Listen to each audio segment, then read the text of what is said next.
Hello, everyone. This is Bill Apter, and I just finished taping an episode of Count It Out with Mike and Tyler, or Tyler and Mike. They're brilliant hosts. You've got to listen, you've got to see. Count It Out. Yeah, I endorse it. They've got the After Chat seal of approval. Hey, this is Jumpin' Jim Brunzell. When you have an opportunity, you got to listen to Count It Out with Mike and Tyler.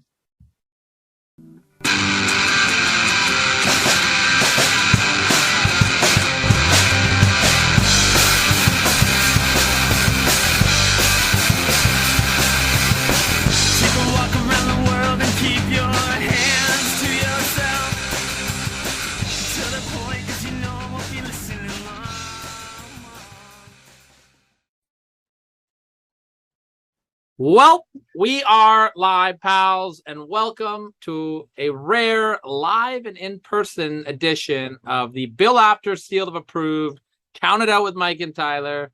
My name is Tyler the Mouth, and I am joined by Mike the Credibility. Cheers, buddy. Yeah. We're in person. We're doing this side by side. What a treat. How the hell are you, man? I'm scared. I'm scared. It's the first time we're doing this in person since you challenged my credibility. We weren't in person when that happened. So let me tell you, if it happens tonight, I got a lot of things to strangle you with. I'm very grateful that it's my list tonight, so I cannot anger you when you're in arm's reach of me. So that's good by me, man. I mean, you could really fuck up your own list. Well, I might, because this list. I mean, technically, it was your list that time too. Fair. Yeah. I can piss you off. Yeah. Doesn't matter.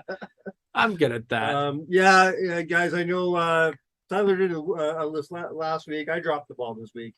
Life got in the way. No time for anything. Tyler was able to squeeze one out. Literally, he did it on the toilet at the last minute. So, thanks for saving the day, Tyler. So we have a list this week. We're actually going to put out a show. Yeah. What a treat. Before we get there, I do want to shout out a couple guys who actually listened to last week's show. We got a lot of loyal listeners. I'm going to say we have at least probably 11 like actual loyal every week listeners. Because suck on that, Jonah. I always tell Jonah, what's the joke we made with them? He's got a huge following. We have a loyal following. A huge unloyal following base, and we've got a small loyal following base. I'll take my little loyal following any day. Well, I mean, you've had a little loyal following for your whole life there, buddy. So so the two guys want to shout out. One, my boy Andrew Walsh. He says, "Oh, sorry, not the heat seeker list. The upsets list. Yeah, on the upsets. What did we miss? Yeah, he says we missed a huge match, and that was Danny Franchise winning the Kale Memorial title at Chinlock. We're getting real close to putting Danny Franchise on the Retribution list. We don't talk about Retribution. I will say that is a pretty damn big upset. Damn right. It was his first win ever. He won a title. Danny Franchise. When we were at, you and I were at what was the show, the Crossbody Show, and we ran into our boy McRae Martin, and Martin Hodstepper was fresh off of Chinlock that weekend. I said, "Hey man, how was Chinlock and everything? Can you believe they put the strap on our boy?" His face drops. He goes, "He's never won a fucking match." I dropped so I love the hot step. The other shout out goes to my boy Jeff DeHaan, longtime friend Jeff, who was talking about our Heat Seekers episode, and he says the only guy he thinks maybe at least should have been talked about as an honorable mention was Chris Jericho from his 2008 run. Very, very true. When he was coming out wearing the suits and shit like that, and I have to agree with him. I think we had an oversight right there. I agree. Also, Steve Bourne mentioned Kurt Angle. Kurt Angle is somebody that we didn't mention on the show as well, especially when it came to that comedy style of healing. Oh yeah, he was right up there at the best of them. I always remember Kurt Angle after he lost his hair to Edge and he showed up on SmackDown with the wig on. He's like, "It's a miracle! My hair grew back." I always thought that was great. That was great. Yeah, Kurt Angle, what a guy. Drinking some milk tonight on Raw with the Street Profits. Mm-hmm. That's it. That's the only topical thing. That's the only thing of Raw I saw tonight. And we just watched Riddle dropping F-bombs. Yeah, so I didn't watch Raw tonight, but I did see Raw. I did see Riddle drop an F-bomb and threaten to fuck up Seth Rollins, which is kind of cool. Yeah, big pay-per-view this Yeah. weekend too. That Castle pay-per-view. I think I'm gonna watch it, dude. I might too. I think I'm gonna watch it. I haven't watched the last few pay-per-views. I'm all in this one. I think it's gonna be a good show. I will tell you, here you go, because Mike and I were struggling for about a half hour to think about what we want to talk about today. I am more excited about the WWE's Castle pay-per-view than I am about AEW's All Out pay-per-view, which is the same weekend. I do love me some AEW. I don't think that I'm an AEW fanboy. I don't think I'm like that extreme. You're not, because you will point out when they're fucking horrible. And I mean, hell, you called me this morning and said, I feel like I just watched an episode of WCW from 1999. Like, Yeah, you like- will point out their bullshit. That's what AEW feels like to me right now with all the backstage stuff and whatnot. And that's a different conversation. But I am usually really excited for AEW's big pay-per-view events. I'm usually really excited from an in-ring standpoint. They always deliver on their pay-per-views. And All Out is their mania. And right? All Out is their mania. We're going into this week as of recording this with no main event announced. Looks like it's going to I be thought Mox and Punk Punk. They haven't announced it yet. Oh, okay. They haven't announced it yet. It looks like it's going to be the rematch, which after last week's show, listen, I get it. I'm all for the squash. Everyone's shitting on it, calling it the finger poke of doom moment. No, I think that's a little it's not that extreme, Yeah. folks. Made Moxie look strong, but Which like, was the point. where's the interest in the rematch here? Punk's gonna have to pull something big out to get me interested in a match like this. But if I'm looking down the rest of the card, I'm a little underwhelmed by it.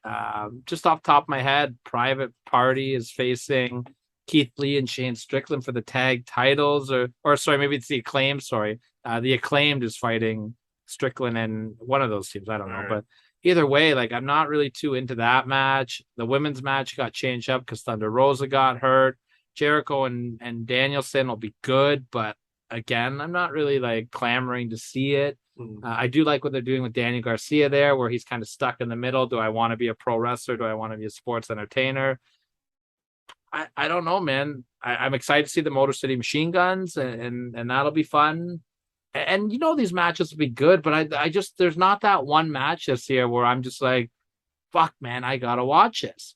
But then you look over at the WWE side with this Castle pay-per-view, whatever it's called, and you've got Drew and Roman has been built up very, very good. Mhm. From an in-ring standpoint, I think Sheamus and Walter or Gunther or whatever the fuck his name is going to steal the show. Gunther. I think that's going to be a contender for match of the year if they give it the right amount of time. Yeah, right now as we stand, the pay-per-view I'm looking forward to the most, obviously, is Bound for Glory. The whole card isn't announced, obviously, but what we have seen, I think Bound for Glory is going to be a contender for a pay-per-view of the half year. But very close second is this Clash at the Castle. Mhm. And I don't even watch WWE very often. I keep up enough to know what's going on, but I keep up enough to know that I want to watch this pay-per-view. At first, months ago, when they said this is probably what they're going to do, it's going to be Drew and Roman because Drew's the Scottish guy. They're going to put him, really big in this. I was like, we've seen Drew and Roman. I don't care. We've only seen But- it once, though, have we but- not? And I don't think I was out of all of Roman's stories over the last few years. I think the Roman Drew story is one of my least favorite. But I Did like they what have an they're actual doing program? now. I actually don't remember. mean, Did they it do a was- program or was it just a Survivor Series match? I don't remember. I can't remember if they've done that. or But not. but I like what they're doing now. I'm looking forward to this match. I gotta ask you, is it possible? Are they gonna put Drew over? It would be a massive moment for him. I would. Massive moment for him. But are they gonna? I have no problem with him going over. I have no problem with him becoming a champion. I just don't know how I feel about taking it off Roman. I would like daunting them to me. to maybe take. I wish that they set it up so only one of the titles was on the line, Mhm. or maybe Paul Heyman can slip something into the I contract. like that. Because I don't like the unified titles, Yeah. and especially if Roman wants to do part-time. I'm all for the champ not fighting every week. I like that. I think it builds credibility more. Yeah. But there needs to be some sort of presence on Raw every week as I well. agree. If promos, whatever, 6-man tags, doesn't matter, something, right? Yep. If they could find a way to take one of the belts off Drew or off Off Roman, sorry, and keep that universal reign going. As I say, take the WWE title off him because that Universal title he's had for now what, like Over something 400 days. stupid, like almost 500 days. Like, Yeah. it's ridiculous. So yeah, I'm all for keeping him that Universal title, but I also want to see Drew get his moment. Drew deserves so, this moment. So I'm torn here. I really hope they This don't. would be bigger than him winning at WrestleMania. Yeah. I truly believe that. Well, and he got that moment taken away from him, right? Yes. And I really hope that they don't do something really stupid and bullshit, like have Drew get that moment and then have Theory cash in the belt. Oh, I think that would be a terrible decision. I never- Terrible. I never even gave thought to that, but the chances of that happening are stupidly high. Especially with how poorly they've been booking Theory lately. You And know? how poorly they've been booking the Money in the Bag over the last 10 years. Yeah, I don't think that's the right moment to do that. I don't think so. You know, I'd like to see Theory and Gargano kind of get going on a little bit of I a like that. rivalry there, Yeah. especially with their history in NXT. Yeah. But and then there's an NXT show this weekend that I have no clue. I don't watch NXT. I don't know anybody in it. I haven't Except for watched Braun a single Breaker. episode since they went to 2.0. Yeah, me too. Me too. So you came up with an idea to shoot the shit right before we jump into your list. Yeah. So talk about your list for a minute. Yeah, the list this week: top 7, 3-man trio teams, 3 like factions, whatever. It has to be 3 men. has to be or 3. 3 people. 3 people. Yeah. So I'm gonna go ahead right now and I'm gonna just rip the bandage off. Undisputed Era will not be on my list Well, no. Well, because I think they did their best work with as 4. 4 people. I have a couple like that as well. When I was researching this, other people kind of put this together, and a lot of people put Evolution on their list. Evolution to me is a 4-person. Evolution is a list. 4-person Yep. unit. They That's will not be on my list Okay, either. I'm glad we're on the same on the same wavelength. Now, with that said, I don't know if they're on your list or not. But something like the Wyatt family. Yes, eventually Braun Strowman joined them, but they did their best work without Braun. Yep. Yep. So I would say they count. I agree. Same thing with the NWO. The NWO started as a 3-man. You can I'll tell you when I do my part of the list later on if they made my list or not. But I struggled with that. yeah, me too. I struggled with that because on one hand they did awesome work when it was just the 3 of them, but that wasn't very long. Yes, So, absolutely. I agree with that. yeah. And we'll talk about that more later. But before we get to that, a little bit of a hypothetical here. So we are coming towards the end of August, which means that we are more than halfway done the year right Yeah. now. And I thought it'd be fun to just kind of talk about things that we've enjoyed this year. I don't think, or this half year so far, I don't think I don't want to go too crazy because, I'll be doing the top 7 moments of 2022 at the end of the year. Mhm. But, just kind of guys that are standing out to you or moments that have stood out to you this year, just some things that you've enjoyed about professional wrestling this year. And I don't know if you want to do a couple to start off here. Or... Sure, man. I'm gonna hit right off the top probably my favorite thing of 2022 so far. My favorite thing to watch so far, and that's Honor No More. Mm.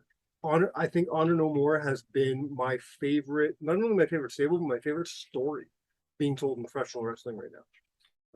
And he went from fighting with Impact or like with Josh Alexander. Well, now they're fighting with Josh Alexander, but with Bullet Club, and everything they've done so far has just been they've just been great story after great story after great story. I was a little iffy on what they were doing with PCO and Vincent, but they seem to be back on track with their storytelling, and I'm loving everything they've done. Fair. Yeah. I'm going to kind of touch on some guys that I think have been kind of worth keeping an eye on this year. Speedball Mike Bailey 1,000 has been wrestling everywhere and putting on an incredible string of matches. A guy that is a sleeper pick, Dax Hardwood from FTR. I don't think he's a sleeper. Anybody who watches AEW says the same thing. They're Man, calling him Wrestler of the Year. I don't think that's a sleeper at all. He's up there in the running for The sure. only people he's a sleeper for is the people like myself who don't watch AEW. But anybody who I talk to that watches AEW on the regular will call Dax Hardwood the best wrestler of 2022. He just had a great match against Jay Lethal. He had a great match against Punk this year. His tag team work has been great. Yeah, got to tip my cap to Dax there. I like what that. separates Dax Wheeler from Dax Hardwood and Crash Wheeler. What separates Dax Hardwood from Cash Wheeler? Uh, What makes one just that much better than the other? I mean, Crash never really gets those single opportunities, but there's just something about the passion that spews out of Dax. You know what I mean? He just got this, like, you believe everything that he says. Not that you don't with Crash, but it's just Cash. Sorry, he's just got this this, I don't know, legitimacy to him. You know what I mean? He's got that it factor, if you will. I got you. I want to talk about a moment that I thought was cool this year, and I'm gonna go for an obvious one. Cody Rhodes' WrestleMania return, I thought was done excellent. Yeah. I thought that was done excellent. For sure. And that's the only moment I want to talk about, because for me, at least, that's the only moment I will talk about, I should say, because I'm going to be doing the moments later on. But some great matches have happened this year. FTR and the Briscoes have had a couple good ones. Joe and Suzuki have had a good one. Blood and Guts, CM Punk, MJF. There's been a lot of great stuff. There's been a great year of wrestling. 100%. Just to throw, if you're sticking on matches, Gresham versus Saban from Hard to Kill, phenomenal. Josh Alexander versus Alex Shelley just 2 weeks ago at Emergence. One of my favorite matches of the year so far was the Women's Ultimate X match. Was fucking amazing. One of my favorite Ultimate X matches ever. If I'm throwing out some names though, I gotta throw out Trey Miguel. I think is doing some phenomenal work. I met that guy. Great guy. You did. Steve Macklin, I think, is somebody to fucking watch. Yeah. I think Moose is probably up there as far as the top heels in the world right now go. I'm gonna throw out a name that you're gonna laugh at me for. You're gonna be because you'll be so surprised that I'm bringing this name up, because I never, up until 2022, I never had anything good to say about this name. Kenny Omega. I'm throwing out Chelsea Green. Yeah, Chelsea's been great. Her I've and Cardona. never been, not just her and Cardona, the tag team she's got right now, the Vex is fucking Piazza, amazing. Yeah. She's just doing great work. I think she's doing the best work of her career right now. I love the I already mentioned Honor No More, but if we're talking stables, I love what Impact's doing with the Bullet Club. Yeah. We don't see face Bullet Club often. So to see what they're doing right now with Ace Dawson and Chris Bay and the Good Brothers, it's a lot of fun. I like it a lot. Last thing I'll mention though, my second only to Honor No More, my favorite thing that Impact is doing, that wrestling is doing right now, is Eric Young and Violent by Design. Yeah, great stuff. They are just knocking it out of the fucking park every goddamn week. Eric Young, for a guy who's been in the business for a good, at least 20 years, he's still hitting it on the head as if he was a fucking rookie. He is probably one of the best veterans in the business right now. I can't argue that point at all. Let me switch gears and ask you a question that we didn't talk about. So this is going to be off the top of your head, and then we'll switch over and we'll go to the list. What's been your biggest letdown of the year so far? You're gonna give me shit for this, because I mentioned it last week and you don't agree with me, and that's fine. But so far, my Ring of Honor being sold was a letdown. It wasn't a letdown. It was disappointing for me. Yeah. But the letdown was, I don't feel like Tony's taking it seriously. And hopefully he proves me wrong in the long run. But right now, as of August of 2022, I feel like he's not taking it seriously, and it's on its way to becoming WWE style. I mean, I look at it a little bit different than you. I look at it like the Ring of Honor that we know, it's done. It's not Ring of Honor that we've watched for years. Like it is going to be AEW Ring of Honor. Right. So I'm okay. Like I'm accepting those changes. I don't have a problem with what he's done yet, because he's only done 2 shows. And until they get a weekly thing going, I'm just gonna enjoy until he signs the contract. And he might have to own it properly as well. But the 2 shows that he's put on from an in-ring standpoint have been fantastic. And I don't know if I agree with that. They just weren't. I don't know. The matches were fine. Most of the matches were great. Because it feels like an AEW show to you. But it does feel like an AEW show. You can tell, like, the people booking it, it's not like he didn't bring in Delirious. He didn't bring in. No, why would he? I'm not. Why would he? Because it was working.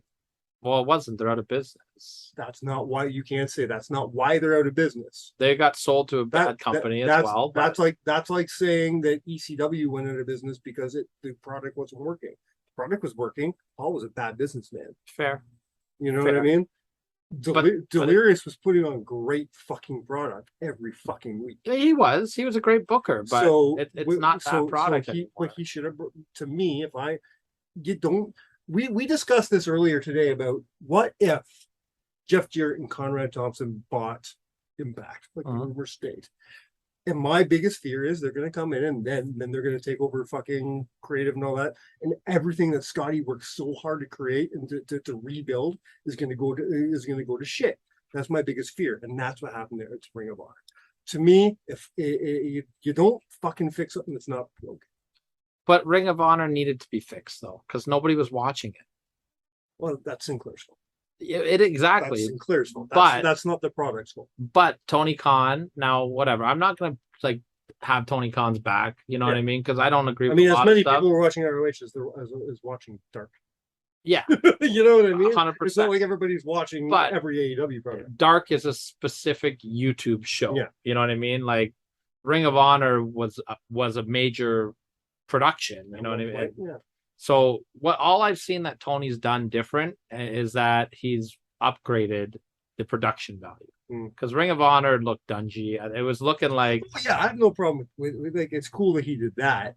But And- it was just like right away. It's like you bring in, I don't know. yeah, but he's bringing in the guys. He's just not half carry the them. booker. He just put the belts on Dalton Castle and the boys.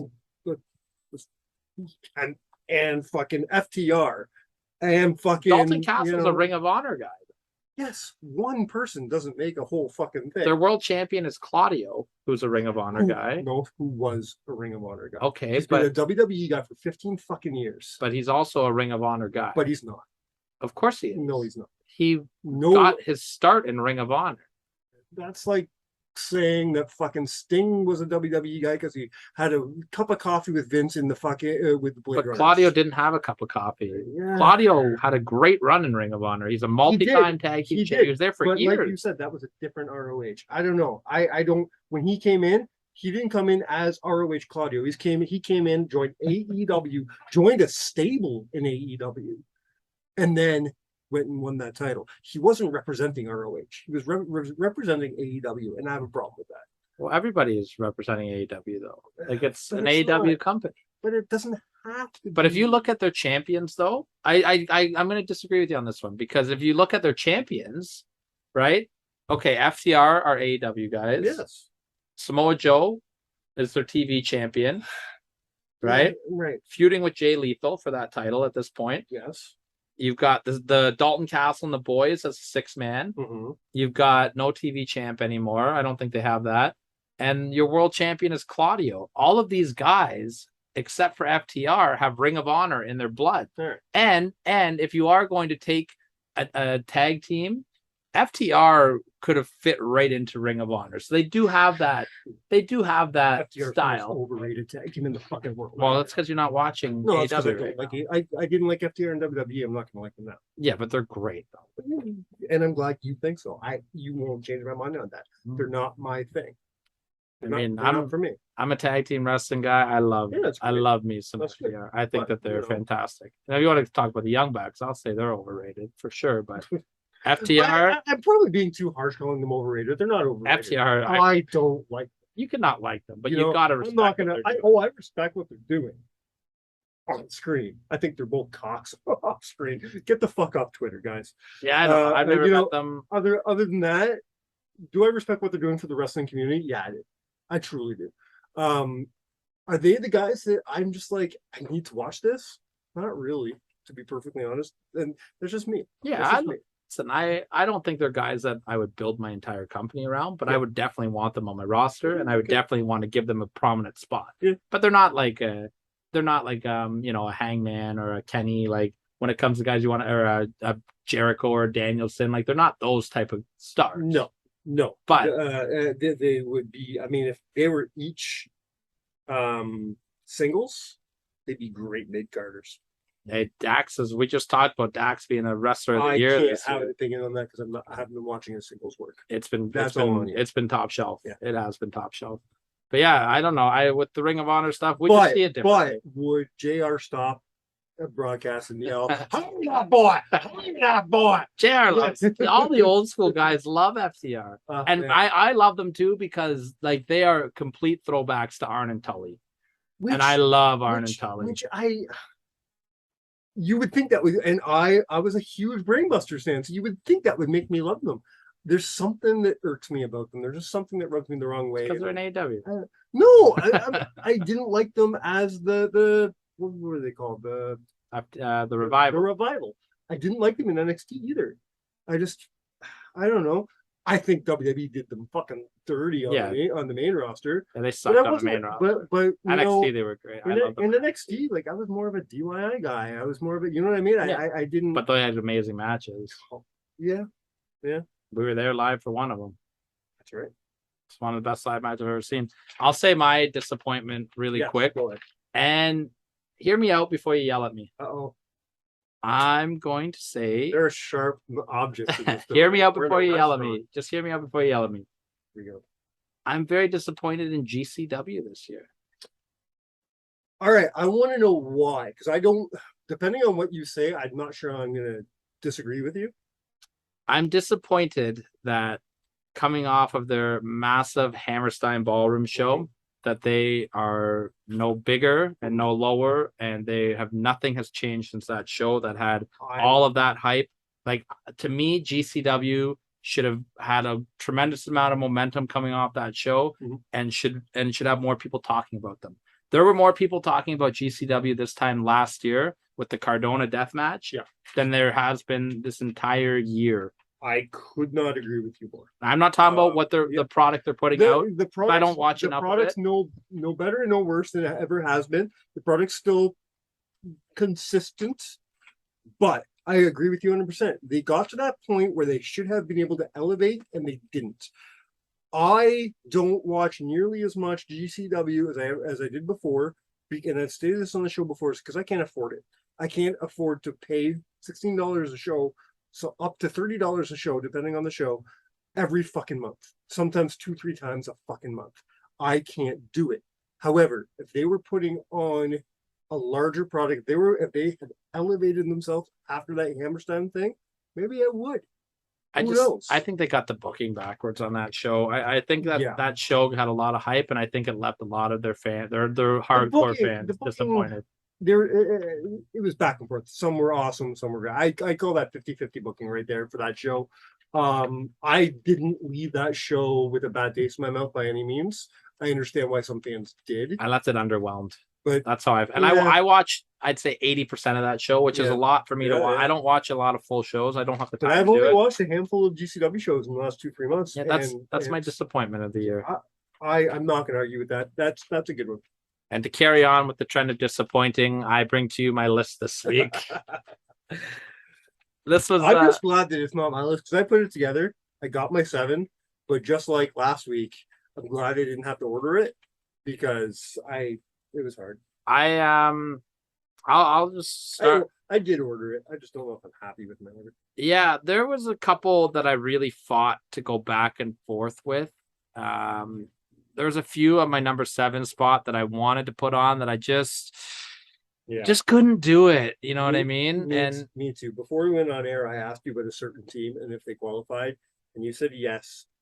And it actually kind of broke my heart. I was almost hoping you would say no. That way, it made room for everything to move down, and I could fit a certain team on my number 7. And it sucks that I couldn't, but it is what it is. Well, my number 7, they weren't here for a long time, but they were here for a good time. I'm going with Too Cool and Rikishi. Also, my number 7. Yeah, Now, you said this on the phone with me earlier. Too Cool and Rikishi. Wouldn't that just be too cool? Without Rikishi, they were too much. yeah. I mean, like, but they did change their tag team name to Too Cool, Oh, so okay, I don't think okay. they had like an official trios name. Because originally it was Too Hot Scott Taylor and Too Sexy Brian Christopher. Yeah, And they were known as Too Much. yeah, and then they And then they changed to Too Cool when Rikishi joined them. yeah, right? yes, that's it. I don't think people remember just how over these guys were. They were massive, especially after the match when they did their dancing and This is during a their time entrance period. when the music hit. Yeah, this is during a time period where on your roster you have guys like Steve Austin, The Rock, Mhm. Triple H, The Undertaker, Kane, and these guys and Mick Foley, you know what I mean? And these guys are just under, Austin Rock. No one touched Austin Rock. They were Yeah. the GOATs. Yeah. At this time period, though, these guys were right there with Taker. These guys were right there with Kane. They were right there with all of the other faces. And if you want to talk about accomplishments too, Too Cool, multiple time tag team champions. I think only the one time, to be honest. Are you serious? Yeah, they only had a 1 month reign with the titles. I'm gonna look into that, but that can't be right. Too Cool was barely together a year. That's the only reason why I fought to even Wow. put them on my list. But they Wow. accomplished a lot in that year. And then of course Rikishi would go on to be a main event for a short period of time. Yeah, You absolutely. know, Hall of Famer. He did it for The Rock. He did it for The Rock. Two moments if you want to see just how popular Too Cool was. Royal Rumble 2000. Look up Too Cool and Rikishi. Mhm. Spot on that. Mhm. And they were part of a 10-man tag on a Monday Night Raw in Texas. Okay. Where it was those three guys, The Rock and Mick Foley against Triple H, X-Pac, and the Radicals. Okay. And I don't think I've ever heard a louder crowd in my entire life than for a match. I don't remember that at all. Please tell me The Rock joined them with the After the camera went off the air. After the camera stopped They rolling. said the fans don't have it. Yeah. Foley was dancing with them. I knew Foley would. I was wondering if The Rock. I don't know if The Rock did for sure, but I know that they did Yeah. a big thing when the cameras went off the air. Massive draws was Too Cool and 100%. Rikishi. Yeah. Also my number 7. And anytime that they danced with anybody, people would lose their mind. Jericho, Bubba, Kane, everybody danced with Too Cool I and think they did Rikishi. a lot off camera too. Yeah, a lot I of- think they did it with Triple H. They did it with quite a bunch of guys. Watch Scotty do the worm. The place would Oh lose my their god, mind. they used to bust for the worm. Everybody loved Scotty. It's too bad. I don't know if maybe it would happen if Brian wasn't passed away, but I think those two deserve to be in as a tag team for the Hall of Fame. I agree. I would have put all three of them in together Me personally. too. Me too. Personally, I but don't know why it didn't happen like that, but it's because we neither don't one make of them those decisions. neither one of them were head shrinkers like Rikishi. True. All right, number 6. We're gonna go a little more modern, and Okay. I put the Bloodline on my list. They just didn't make mine because they're too new, and because they're a 4-man team now. Heyman's a manager. He doesn't No, count. man, Sammy. Oh no. Sammy's in the bloodline, baby. Well, my list was made before Sammy made the Bloodline. Your list was made on the shitter 4 hours ago. Well, I didn't know Sammy was officially in the Bloodline. Yeah, he's officially in the bloodline. Well, I'm talking about the which three-man I think team. is great, to be honest. But that's not my reason they're not on my list. My reason is they're just too new. I couldn't put them over the 6 other teams or the 7 other teams that I have on my list. See, I thought that too, and then I went back to the whole thing where it started with the I feud. loved where it started. When it was it Jay or Jimmy? Jay. It was Jay and Roman, and we thought Jimmy was out, right? We thought Jimmy would never be back in the company because this was like his 9th fucking DUI. And he was injured also. and he was injured, so we didn't think he'd come back. They feuded together. They did that The Hell in a very Cell. underrated Hell in a Cell. Yeah. I don't think people appreciate that match enough. I really love that match because it's not a Hell in a Cell match. It's a wrestling match inside the Hell in a Cell. Yeah. Which is fucking perfectly done. I love that match. And then that, rivalry turns into them being subservient to Roman. And then this tribal chief character gets created. And then bring in Paul Heyman. And then Tribal Chief becomes this massive entity, not just in the stable, but in WWE. Nobody cannot acknowledge the Tribal Chief.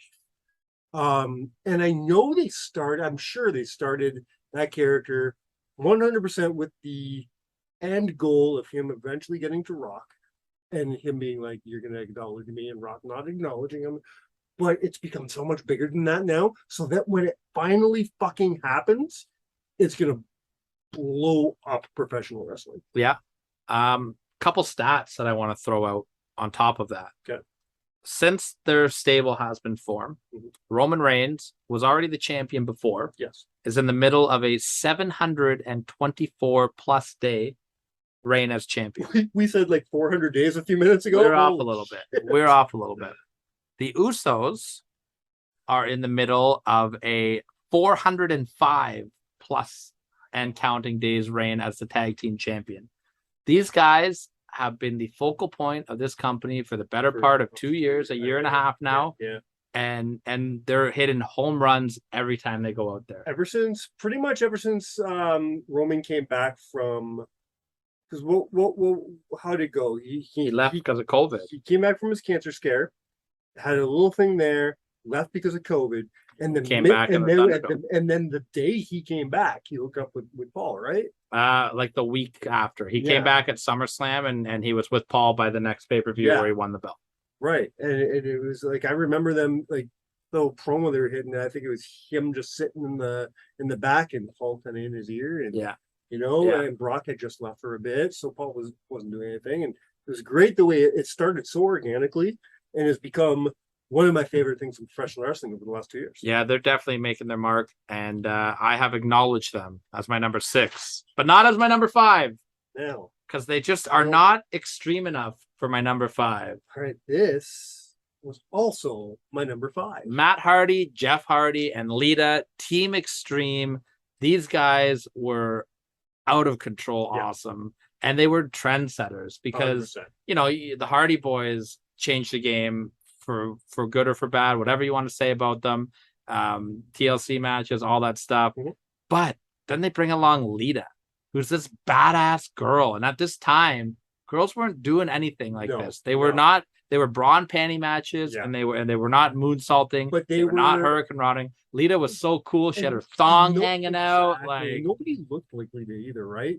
Like you had your Sunnies and your Sables and your, it was your blonde. I don't mean to be disrespectful. It was your blonde bimbo kind of, Mhm. Big tits, blonde hair. That's what it was in WWE for a while in that period of time. Yeah. And then Lita comes out, Big tattoo, tattoo. sexy as fuck, but edgy. She's got the red hair and the big tattoo, like you said, the thong sticking out. But she's also, even though the thong's sticking out, she's got like the crop top or bra thing, whatever the fuck she's wearing. But also she got like baggy pants, just like the boys. And Yeah.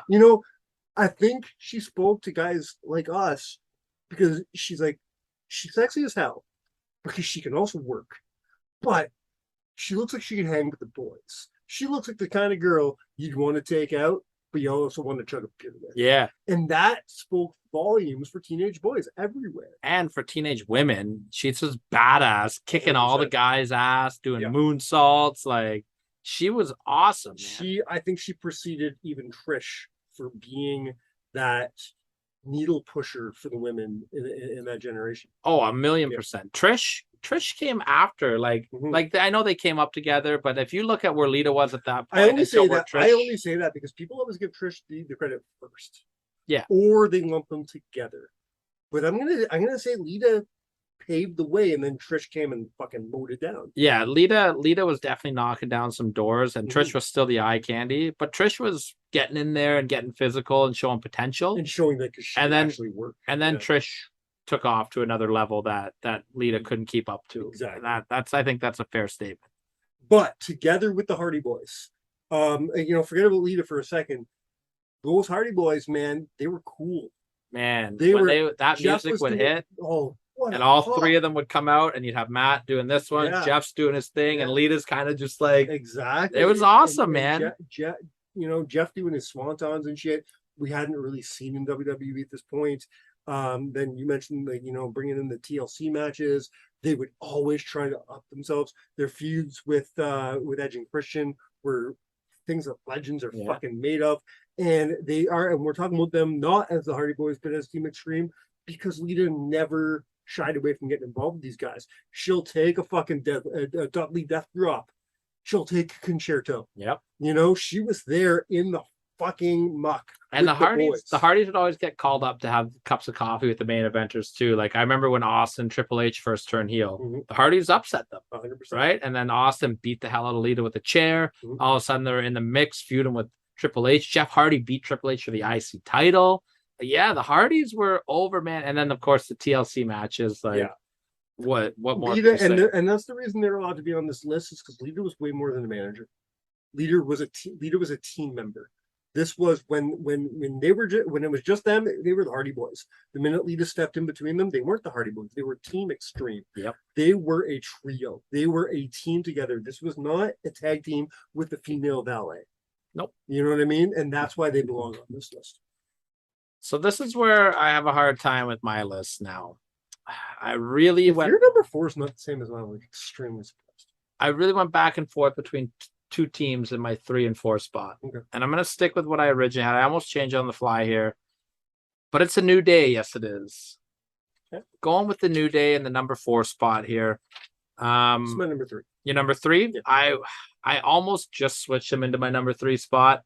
I just couldn't do it. Yeah. The New Day, let's just kind of talk about why these guys are so special. You know, Kofi was doing all right on his own for a while, and then he wasn't doing all right. You know, he was in a couple tag teams with R-Truth and with Evan Bourne, but he wasn't lighting the world on fire. He had, you know, he kind of lost that mania main event stigma that they, you know, they thought he could be a main event player. It kind of was dwindling. Xavier Woods was lost. He wasn't doing anything. And Big E was just kind of floundering as well. But when these 3 guys came together, just magic happened. And they tried so hard to get them over as this heel team. They were going to be They- gothic. Like, you they're know, not gothic. Well, Gospel. yeah, gospel. It started off as them being like preachers, and you know, it's a new day. Yes, it is, and you know, it's okay. Then they say, you know what, fucking just do whatever you want. Like we don't know what to do with you, so do whatever you think is going to work. And they started being goofy, and you're still heels, but they're being goofy. They're wearing fucking unicorn fucking horns, and Xavier's just being as obnoxious as he possibly can every week. Got the trombone Got out the trombone, and they're just trying to be obnoxious and annoying, but it didn't work. Fans ate it the fuck up. Well, and it's funny though, because like when they debuted, they were supposed to be faces. That Really? they wanted them to be faces. Okay, yeah. And they would come out and they got booed. And then they were smart enough to go with it. Yeah. They'd come out and they'd be clapping and smiling and just, you know, New Day rocks. And the crowd's chanting New Day sucks. Like they were so over. Legendary runs with the tag team titles, legendary feud with the Usos. With the New Day also, you get Kofi Mania, which brought the New Day. Let's be real. Without that New Day, Kofi's not winning your world title. Right. Without the New Day, Big E ain't winning your world title. Without the New Day, Xavier Woods ain't no king. Sorry, Xavier, you'll get there. Probably not, but He's a king. he is a king, but he won't be the world champ. But the New Day brought all these guys to another level. 100%. And that's the beauty. 100%. They went from each, like you said, floundering on their own, which sucked for Kofi. Listen, nothing against the other 2 guys. They weren't going to get there. No, Kofi could have. Kofi could have. I think And- Kofi's and- time had and- passed to get there. Yeah, and unfortunately, it had at that point, which was heartbreaking because Kofi should have already been there, and he just wasn't. Yeah. So all of a sudden, you put these 3 guys together that were always felt pushed down, and something special came out. And they've had tremendous feuds, tremendous matches, great moments. Even they were even them as the host of WrestleMania without a match on the fucking card. They were entertaining as fucking one of the highlights of WrestleMania. Absolutely. They were part of that great Hardy Boys return moment. 100%. They got One of my favorite entrances is when the big box of cereal falls over and they come out of it. They- Love that. I was just about to say the amount of ridiculous things that they got over: pancakes, cereal, right. unicorn Throwing horns, pancakes in the fucking crowd. trombones, like Yeah, it's tip of the cap to the New Day. 100%. I think you could make an argument to switch them with my number 3, All right. but my number 3 is For Life. Put the original 3 NWO Okay. together. And I 100% agree, but they didn't make my list because they weren't that very long. They were not very long, I and I almost didn't put them on my list because of that. because in that case, then they might even be my number 1. I didn't put them on my list. I didn't put them there for their longevity because the 3 of them together were only together for about 4 months. Yeah. But my God, what they did in that 4 months. It's not just like how they changed the business and the boom period that it ushered in, Mhm. but it was the segments that they did together every week were just so different. And then, of course, you do have to take into account the boom period that brought in as well. Yeah. I couldn't put them any higher than my number 3 just because of how much time they were together. Yeah. And you know, the NWO obviously got bigger and more members, but to me, that's when it got shittier.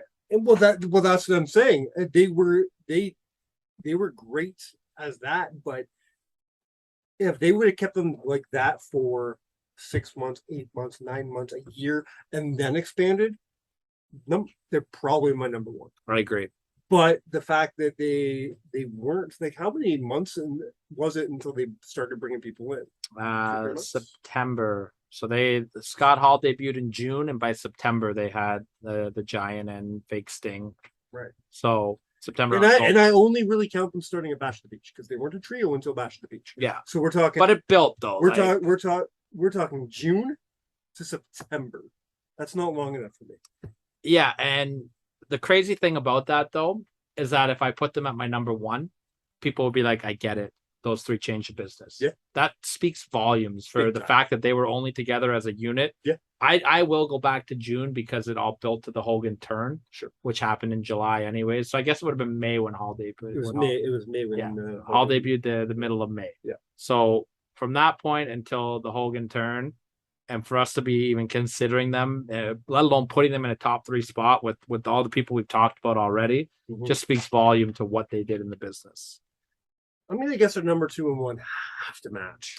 I would assume so. Yeah. My number 2, Echo, Sierra, Delta. I'm going with the Shield. 100%.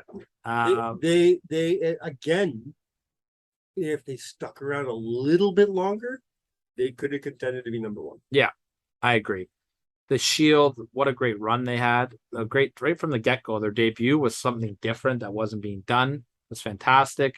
I do kind of think this is topical too because CM Punk on AEW just said that Jon Moxley isn't even the 3rd best guy in his faction now, Yeah. let alone in any faction he's ever been in, Yeah. which I thought was a really good line. And Moxley had a good response to that today. Did you hear that? No. He said, I never want to be the best person in my faction because I want to surround myself with people that are better than me so I can keep getting better. And he's like, I iron love that doesn't, so much. then he said, iron doesn't sharpen iron. And when I get pissed off, I don't go run away and hide for 7 years.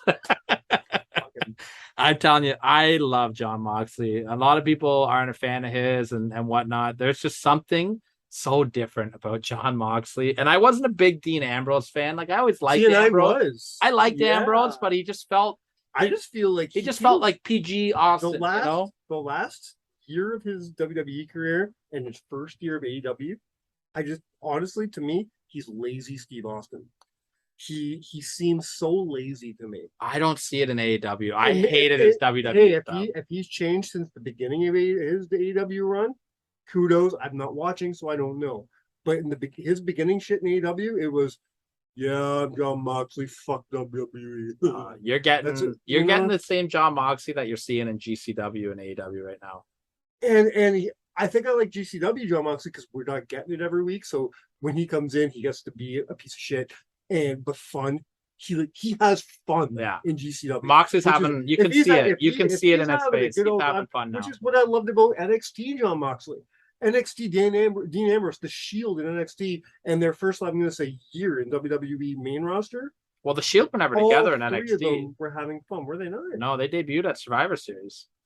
Oh yeah, all those things with them and the Wyatts wasn't in NXT. I had this like weird memory of them and the Wyatts, and I picture Yellow Ropes, but it never happened like No, that, did never. it? No, they Yeah. were never in NXT together. Yeah, they just put them together. The only time the Shield ever showed up in NXT together is when Seth dropped the belt. which I loved. Yeah, to Yeah. Big E there. Yeah. I'll just the last thing I'll say about Moxley before we move on, and we'll talk about Seth because we've already talked about Roman. There's just something now, like ever since he took on that Wild Thing theme music as well. Yeah. It's just like such an energy when he comes out. And he's walking around the crowd, he's going wild as shit, he's swearing, he's bleeding every week, he's putting on great matches. So he's turned into the Sandman. He's pretty much he's the sober Sandman Yeah. now. And I love Moxley too. He's clean now. He went to rehab. Oh yeah, that's right. I love his return. I loved his return after rehab when he was having this nice moment and some fan yelled at him in the crowd and he's like, "Shut the fuck up" on live TV. I was like, "Oh, Moxley, you're out of control." Yeah, you know what? Yeah, because they fucking and I feel bad because I forgot about the rehab thing, so I wouldn't have made that comment. You don't slam a dude for his fucking for his issues like that unless they're not getting help. Yeah. I'll slam. Sonny. I will slam Jeff Hardy and Jay Uso, Jimmy Uso, Sonny. Johnny Uso, whoever it is, Sonny, every day of the fucking week until they choose, not force, choose to get help. Yeah. John Moxley chose to get help. I am a man. I'll stand here right here and tell everybody I have dealt with substance abuse issues my entire life. If you don't take care of it yourself, no one's gonna fucking do it for you. Yeah. It's not gonna work if you don't choose to get the help.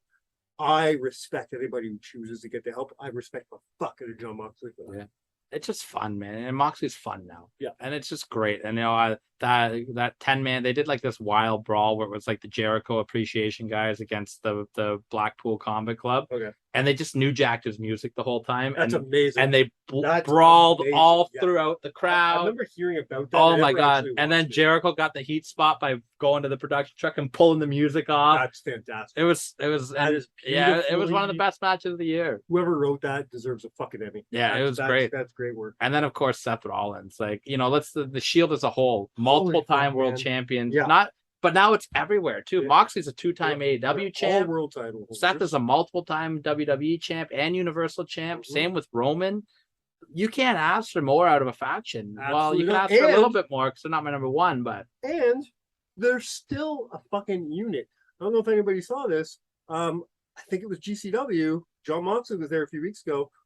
Did you see a picture of a certain guy poking his head around the corner? yeah, Seth was, Seth Rollins was that at a Moxley show? I was thought in- that was he was there for Cardona. No, he was there for Moxley. Oh, okay, nice. Yeah, he was there to support his boy. So they're still tight, man. Yeah. They're still they. I guarantee, if the reins were brought back by both companies just a little bit, and they let these boys go, the feud we could get between Moxley and Rollins and Reigns would be amazing, groundbreaking. Everybody You know? always says it's the WrestleMania main event that should have happened. Yeah, but it would be even bigger now because they're Yeah. two different companies. 1000%. Um, And but that- Moxley's a bigger star now but- than he was. And so is Roman. And so so is is Seth. Seth. They've all gotten so much bigger since the Shield. Seth is doing some of the best work of his career right now. Yeah, he He's really one is. of the most entertaining heels in the fucking planet. And if you want to know how over the Shield is, go back to the Royal Rumble this year. Yeah. Seth came out full Shield gear, Yeah. theme music, place went nuts. Yeah. Shield, That last match he had with Roman too was fantastic. 100% it was. Brings us to the number one, It's got to be right. Demolition. Are we going? Here I comes hate the you. I hate you axe. so much. Here comes the smasher. Bring us to Bad Street and shut the fuck up. Bad Street, Atlanta, GA. It's the fabulous Freebirds, man. I put some thought to giving the Shield the number one spot. I'm not gonna lie, So did I. but it came down to one Because thing. I for started me. thinking about people consider 4 people in the Freebirds, and I was like, no, to me, no. No, Jimmy Yeah. Garvin. But even when Jimmy Garvin came in, Terry Gordy wasn't there, Right. right? And neither was Exactly. Buddy Roberts. Yeah. Jimmy Garvin and Michael Hayes were a tag team. Who are your Freebirds though? Buddy Roberts, Michael Hayes, and Terry Gordy. That's the right answer. That's and I know people can always ask you all day long, who are your 4 horsemen? Yeah. Now, to me, there's 2 right answers. You got your original And then- Oli, And then and then Barry, you got your replacement with Barry. Yeah. I'll take Paul either- Roma. I'll take either of those answers. Every other answer is fucking wrong. You know what one I didn't mind either? There was 2 other ones I didn't mind. Yeah. Uh, as the best though. I would put them not as the best 2, but Okay. 2 versions that I would accept. I mean, there are versions I liked. But we're Uh, talking the best. yeah, Because I liked Benoit and Mongo and Benoit and Pillman Hillman. was Yeah, sick, and yeah. Benoit and Malenko and Mongo was Yes, sick as Yes, well. I like that too. I also Doesn't- always had a doesn't soft beat spot the for OG. Sid and the Horseman, and I just thought he was such a perfect character. You know what I mean? Like that big fucking badass. Yeah. I always like when a faction has a heater like that. But I'm glad you said that about the Freebirds. And the Freebirds, I think we talked about this a few weeks ago. Oh, I think we talked about this on the Heat Seeker episode. When you get those guys in the right crowd, especially anywhere near the Von Erichs, and you're gonna need a riot You did need a squad riot to, squad. to fucking keep the fans off them. Here's my main factor why I put the Freebirds as my number one over the Shield, over the NWO. The NWO could make a case for this as well, but not the three together. Yeah. Winning championships in wrestling is a scripted part of wrestling. Mhm. Drawing money in wrestling is something is that skill. you can't skip. Yeah, it's a skill. It is, and the Freebirds drew Some of the most greatest fucking money. champions in history didn't draw money. And I'm going to catch some heat. Bret Hart was one of the greatest champions in the history of WWE. Didn't draw shit when he was on top. Shawn Michaels, Shawn too. Michaels is one of the greatest performers in the history of the company. Didn't draw shit. So, you put on those guys, and people want to talk shit about John Cena all day long. Want to talk about Roman Reigns all day long. Who's making the money for that fucking company? John Cena is one of the biggest draws that company has ever seen. Yeah. Stone Cold Steve Austin is probably the biggest draw that company has ever seen. I don't like Hulk Hogan, but he's one of the biggest draws that company has ever seen. And So and they you- all you did can't take that something away from special as well. Yeah. You take a look at somebody like the Freebirds, somebody like Steve Austin. They took a company that was just doing good. Yeah. And they fucking popped it. And the Freebirds, they're special because they were a heel draw. Mhm. They were that heel draw that it wasn't even the fucking Von Erichs that were bringing people in. It was, oh, we want to see what the Freebirds are going to do to the Von Erichs. Well, yeah, the Von Erichs were always bringing people in, but every good guy is nothing without a great without a bad guy. great heel. And People no- pay money to see the heels get beat up. you can talk about Flair, you can talk about so many different NWA heels going into that territory, going into Fritz's territory, and nobody drew against the Von Erichs like the Freebirds did. Can we change our official countdown theme song to Bad Street USA? I don't want to get sued. Bad Street Atlanta, GA. And they had a badass song. But before they used that though, they did use Freebird as their entrance, They did, which yeah. was fucking also awesome. Yeah. Yeah. If you don't know anything about the Freebirds, folks, go out of your way, check out some world-class championship At the wrestling. very least, there's a great DVD that WWE put out years ago. And there's a better one that was independently put out Oh yeah, okay. called the Heroes of World Class. The one It'll that make they- you cry The though, one man. It's that sad. WWE put out, was it called? It wasn't called the Rise and Fall. It was something like- Triumphs and Tragedy of World Class, I yeah, think. that's what it was. Yeah, because unfortunately they did focus on the tragedies of the Von Erich family quite a bit. Yeah, well, you can't Yeah. talk about World Class without it, and it's the same thing with the Heroes of World Class. It just gets depressing after a Yeah. while watching it. But like, what do you But do? man, but Michael P.S. Hayes, and I didn't know about Hayes until I was like well into my 20s. I grew up with Doc Hendricks. Me too. Me You too. know what I mean? Well, Toronto. To me, you asked me who Michael Hayes' tag team partner is. I'm gonna say Top Pettengill. You know what I mean? Like I didn't know about the Freebirds. In 1996, you had Doc Hendricks on commentary, Terry Gordy behind a piece of shit mask. You know what I mean? Those were the Freebirds as far as I fucking knew. It wasn't until I was in my 20s and I got to see more of the WCW stuff and I learned more. And my first instinct right away was I'm gonna hate these guys because they come out and they're wearing the fucking Confederate flag and shit. I'm like, what the fuck is this? I'm like, I know different time. I'm like, I also, know right? it's the 70s and the 80s and shit, but fuck them. But I kept watching, like, shit. They're not only like I didn't know, number one, the Doc Hendricks could fucking wrestle.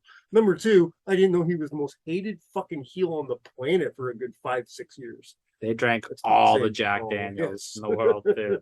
They drank all the Jack Daniels. What did I miss, Mike? Okay, so not much. My order's a tad different, and I lied about my order before. I was trying to remember it, and I was wrong. But my number 7 was Too Cool, but my number 6 was Legacy. I thought about it. I just didn't think they did enough for me to make a list. Okay. I just All right. I don't know. They were a good faction. They just I mean, I think they failed at what they were trying to do. They were trying to build Ted, and they built Randy instead. Which Randy, I don't know if he even needed building at this point, but I just you felt know, like when Legacy was done that everyone was the only person that came out shiny was Randy. I thought by the end of it, Randy came off worse than he was You think so? before. I Yeah, don't know if I like believe that. I just think like if the year before Legacy was formed, WrestleMania 25, Randy Orton is what was he doing at WrestleMania 25? Was he even on the card? He was in the main event. Yeah. Fuck. He was the main event against Triple H. Yeah. And then fast forward 1 year later, Legacy breaks up. He's in the second match of the card in a I triple know. threat. I just thought it didn't I just really enjoyed and it didn't the- get Cody or Ted over at No, it all. didn't. They both No. floundered after that. I just really enjoyed that. Yeah, I like them as well, but I just couldn't put them on the list. My number 5 was the Brood. I thought about the Brood as well. Other than their entrance, though, I just don't think they did enough to make a list over the other guys as well. I got you. I could have put the Brood over Too Cool and Rikishi. I can't be wrong because it's not my list. My number 4 was Team Extreme. 3 was New Day, Shield, Freebirds. But I got so many honorable mentions. I know you must. I too. got a bunch too, Yeah. and I got a couple good deep cuts as well. What do you got? You want to go first? I'll throw it a couple. You throw it a couple. I don't want to do all of them all in Yeah. one shot here. I'll tell you my one that I wanted on my list.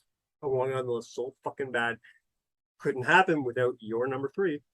But I wanted on the list. If you would have told me, because I had asked you if we were adding Team Extreme because of the dynamic. If you would have said no, Team Extreme doesn't count, my number 7 was going to be the Blue World Order. That's fun. That's Yeah. fun. I really wish I could have put Triple X on my list. Triple H is on my honorable mentions. The hardest one for me to leave off the list, there was 2 of them. Okay. The Wyatt family Yes. was tough to leave off. Yes. But like we talked about off air, I felt like I agreed with you. It was more the Bray It Wyatt was show the- there. Yes. Listen, Brody was doing some good work too. Redby was doing some good work, but they never felt they didn't make that they were just there for Bray. Yeah. They were in the background a bit. A great trio, all 3 men, like the Shield, all 3 men really put in the work. Yeah. You know? Undisputed Era, I left off just because I think people remember them as a foursome over a threesome, so that's why I left them Yeah. off. Not even an honorable mention for me. What else you got? I got Team Angle. Team Angle was a tough one as well. They were Yeah. definitely fighting for that number 7 spot. I wrote down Demolition. So did I. You have to. Because you have to. Yeah. Listen, we talked about, there are certain guys that were better as a 4-man, like what's it called? Undisputed Era. Undisputed. They're better as a 4-man than 3-man. Well, I think Demolition is better as a 2-man than a 3-man. I agree. Crush didn't help that at all. No, they just brought him in because Axe was having health issues, right? Yes, exactly. You're gonna give me shit for this, and I don't care. 1997 Degeneration X. They were in the Shawn- threesome to Shawn- me. I think they were. They were a foursome to me. I don't think Rude was there long enough Yeah, I it don't was. know. Rude was there from September until December. until November. No, he was Well, he beginning of Pretty much December. left Okay, right November. after, but still, yeah. I don't know. But China and Rude did And the then- same thing. Yeah. I didn't put Okay. DX just because Well, they're not on my list. I Let's put just say them. that. I count them as a foursome. I got a deep cut for you. What do you got? I put down 3 Live Crew. Okay, I didn't even think about They were them. fun as fuck, man. All right, I'll give you my treat. I'll give you my. I know Kip James came in later, but that doesn't count for me. Like it's Ron, Conan, and BG. Yeah, I'll give you my deep cut then. 3 count. I got that. Get up off Yeah. your feet. I Put wrote your that, I hands wrote that. together. Another deep cut. The team of Angelico, Ivelisse, and Son of Havoc. Oh man, that's a good one. You know what? If I would have thought about them, they could have probably been on my number 7. They were great. If we were doing trio teams like trio division teams, they're probably my number, like in the top 3. But because of the criteria I felt like you gave me, I didn't feel like they had enough really anything behind them to make the lists. But I loved them. They were my favorite trio in Lucha Underground, big time. I have the Mean Street Posse, Oh fuck yeah! little fun I one, didn't even think of that. and I have another good deep cut as well. Let's see if you got this one. The Jersey Triad: I don't remember that. DDP, Bam Bam Bigelow, and Canyon. Oh fuck! I Really, forgot about that. really enjoyed their work for a little while. I've got Decay, the original formation of Okay. Decay, Rosemary, Crazy Steve, and Abyss. Don't get me wrong, I enjoy what they're doing now with having Jessica Havoc and Black Taurus and all that. I enjoy that. But the original with those three guys, fucking loved it. Current team, Violent by Design. Oh, good one too. Mhm. Very good one too. How about the triple threat from ECW? I got Take your that. take your pick of any in Yep. creation. They were Yep. all good. Got that.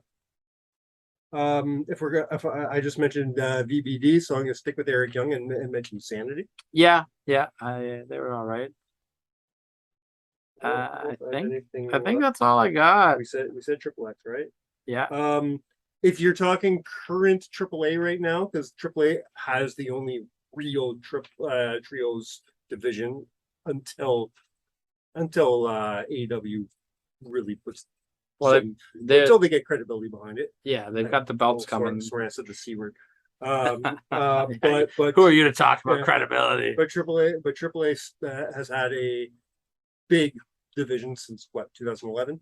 So I don't yeah. know. I don't know So anything about AAA. I will throw out Low Cycle Circus. They're amazing. They're really fun. And also the Reptile Tribe. I think that's all I wrote down though. You even everything else. The Bloodline. Yeah. Yeah, I think that's everything I wrote down. I got nothing else.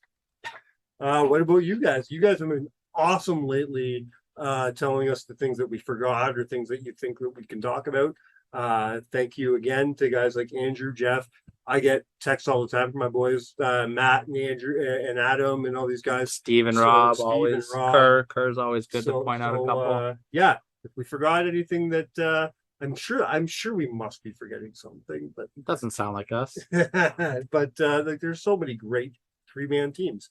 I think there's something to be said about like there's some really good like big teams, but I think there's something to be said about the 3-man faction. I think the 3-man faction could be a lot better than the big teams. I agree. And Impact is showing that right now by doing the smaller factions. I went back and looked at some Impact factions earlier today while trying to do some research. I think that was their problem when they were trying to do factions for a long time. They were just too big. Yeah. The main event Mafia had like I did 100 not people like, in it. I did not like. What was the other one? That AJ Uh, Styles was in with Fortune. Fortune was like There was fucking 9-10 the people. Sons of Anarchy or the Son of Anarchy group. Immortal was a bunch of guys. What's the biker group called? Aces and Eights. Eights Aces was and way Eights. too many guys. Every week was a new mystery dude for a while. And then, so I think that was a big problem with it. Now I think they're getting their stables down right. I like a good They've 3-4 only got man they've stable. only got a few stables. Honor No More is like what 5 guys. BDM Violent by Design is only 3 guys. Then you got Decay is only 4 people. I like that. I think- Bullet Club's 5 guys. I think if once you get over 4 people is when people start to get lost in the shuffle. I think 4 is a great Which is number, and three or proven 4. right now. Look at Honor No More. PCL, they don't know exactly what's going on. Vincent, they don't know exactly what's going Vincent on. to me is the guy that's You know? getting lost in the shuffle there because PCO they're doing the face turn tees with Yeah. him, right? Vincent's that guy that's getting lost. And then they have Honor, that's Honor No More, and then they have the Bullet Club. I'm not saying everybody's at lost right now, but I'm going to go ahead and say that I think Chris Bay and Ace Ace Austin is a little overshadowed by the Good Brothers. Yeah, Yeah. a lot overshadowed for sure. Thank God Switchblade doesn't come every week because they'd be fucked. He's awesome. I think that's it. That's it, man. I'm not gonna say for sure. You might be doing a list next week, Yeah. or we might have a massive interview next week. Stay tuned. I mean, you basically told everybody last week that Dory Funk was going on the show, so I said Dory Funk yeah, Jr. Yeah. Well, we might be talking Dory Funk Jr. You dropped it big time last week, and I wasn't. Was I drunk? I was drunk last Yeah, week. I think so. What did I say last week? Because you were like, I'm like, I made a joke about Stephen Morton being on next week. You're like, no, I think it's Dory next week. Oh, maybe not. Is it Dory next week or Steve next week? I think it's Dory. No, Dory's in 2 weeks. I'm like, I like yeah. the party. Yeah. Well, yeah. Either way, we might be having. Yeah, so we're- Dory Funk Jr. is on the hopefully on the hopefully. Rolodex. Yes. Yeah. We got a couple good guests coming up on the Rolodex too. I'm pretty excited about. But stay tuned for that.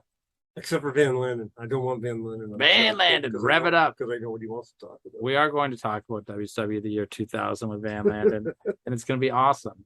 I'm going through this itch where I just want to talk to oddball WCW 2000 guys. Yeah. I'm coming for you, Kid Romeo. Take us home. It's getting ridiculous. On behalf of, I can't even make a WCW 2000 reference right now because I don't remember any. On behalf of Oh, Mike Sanders. and the Fat Chick Thriller. Woo! Mike off. Was that 2000? That was 2000. Yeah. We have been counted out. Cheers.